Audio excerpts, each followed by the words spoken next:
I'm going to show you how to create Schranz style drums for your next track that Chris Liebing would be proud of. So the first thing we're going to do is set our BPM. It can be anything between about 145, 160. I'm going to set it to 150 because I'm in the studio, I'm not in a club.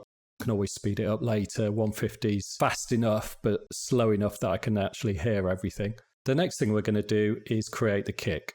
For this, I'm going to use a sample of a kick that I've worked on a lot previously.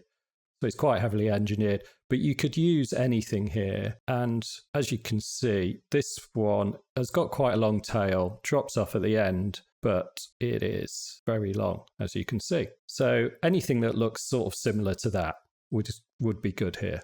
I'm going to add some overdrive and I'm going to add a low cut. I'm using FabFilter Pro Q3, but frankly, you could use the stock plugins and it'd work just as effectively for this. I'm adding the low cut at about 1 to 90, somewhere around there. That's good enough. Now I'm going to group those together because what that also means is I can create another dry chain in parallel there. So we've got our overdrive and low cut chain and then the dry chain there. I'm going to add a limiter. As you can see, I use Pro L2 from FabFilter because I love FabFilter, but you could use anything here.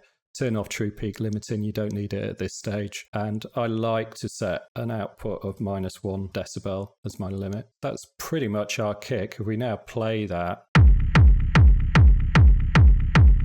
we can dial it up. As you can see, it's got quite a heavy transient at the beginning. So we can really push the limiter in there. Lovely. So now I'm going to put some heavy reverb on the track. For that, I'm just going to take the output of my kick from track 5 into this new track 6. I'm going to add a reverb on it directly. Anything, really. I'm adding this room reverb, standard settings. That looks about fine. I'm going to add a low cut on that. Let's go for about 800 and something. Now I'm going to add an amp onto it. I love amp. I'm going to stick it on heavy. This adds some really rich distortion to the chain. Now I'm going to add a band pass. So I'm going to low cut about 138, like so. Bring that up a bit. And I'm going to high cut at about 1600 hertz. Make the ramp there a bit more aggressive. There we go. And we're going to sidechain that to the kick using this compressor. Turn off auto gain, put the sidechain onto the kick, which is track 5. Yep.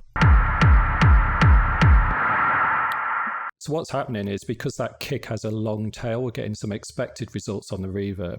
I'm going to put a band pass on the kick and that should sort that. There we go. Much better. Now we want a layer of bassy 16th notes from the kick. So I'm actually just going to duplicate the kick 16th. And all I'm going to do is add an arpeggiator at the beginning. We're going to change the rate to 16th. And I'm going to open up that gate a bit to about 80%. So that's too much, obviously. So we're going to add a little bit on the dynamic, on the EQ there. So we're going to take a bit away from the EQ, just add a low pass here, something reasonably aggressive. Bring that down a bit. And we'll sidechain to the kick again. So all I'll do is just copy this compressor here from the reverb and stick that straight on here. See what that sounds like. That's better.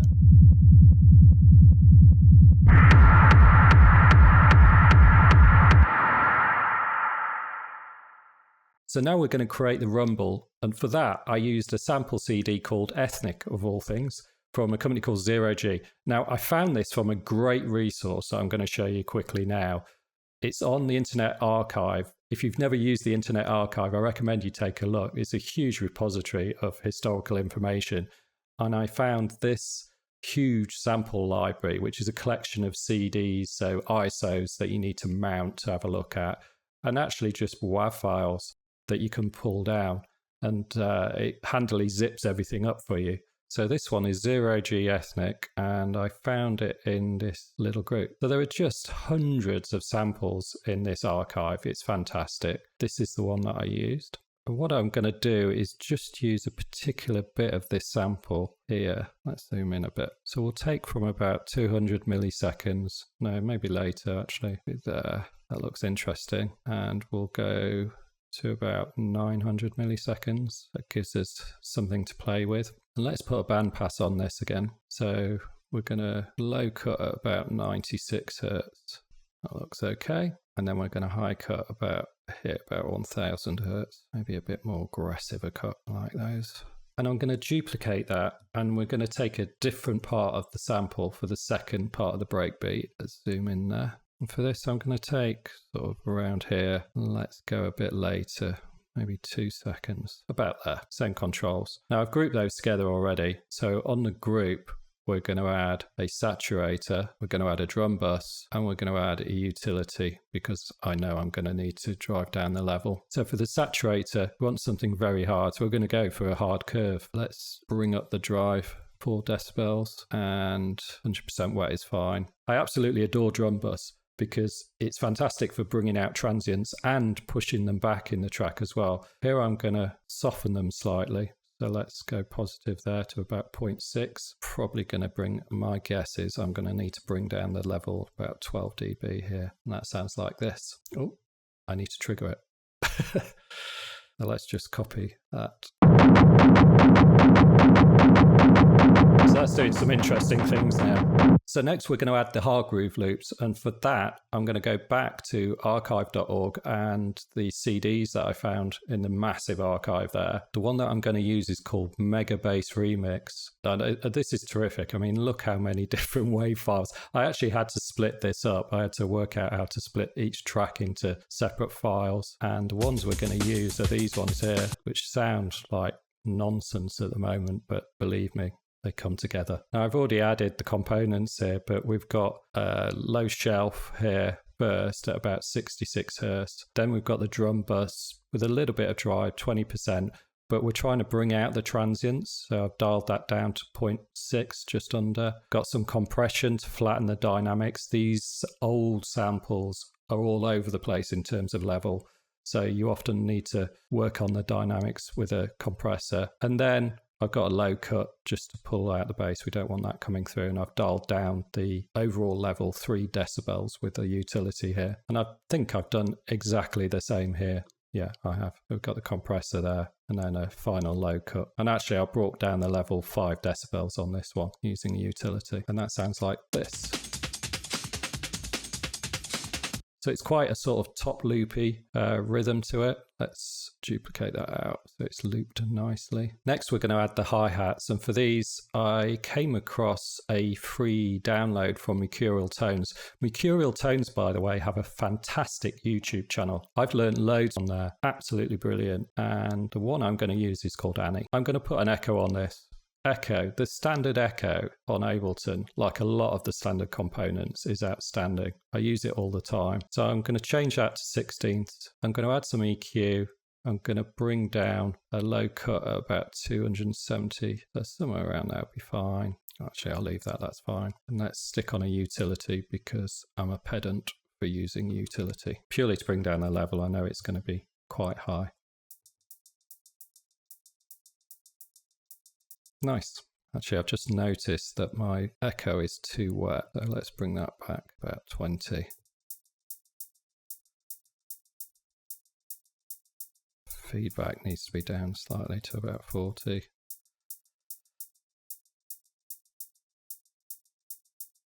That's good. I've added what I call wide percussion. The reason for that will become clear. So it's from the same Mercurial Tones pack. We're going to add a delay, but we're not going to sync anything. Going to bring it all down, and we're just going to delay here by about 15, I think. That'll do. Leave everything else as is. We're going to add a band pass again, so about 200 hertz low cut. Now I'm going to stick a bell in here, about 600, because it's got some mid-range in it that's a bit nasty. That'll do. Bring it down about 25 decibels. And that sounds like this. Next, we're going to add a clicky thing. That's literally what I call the track. And that comes from Machine. So if we look in the Machine library, I mean, Machine's just great for samples. This is a one shot. I mean, look at all of these. Absolutely fantastic. And it's called Click Digibit 1. Let's add an echo, make it a one shot, and we'll leave the echo at 8. About 40 something feedback. You only need it about 50% wet. Bung a utility on at the end of that because we will need to dial down the level. About 9 dB, I think. And that sounds like this. And with the rest of the track, what I might do is add a bit of EQ on that rumble group. Click that before the utility. Utility always comes last. Let's add a low pass. A bit more aggressive, I think. That's better. There we go. Much better.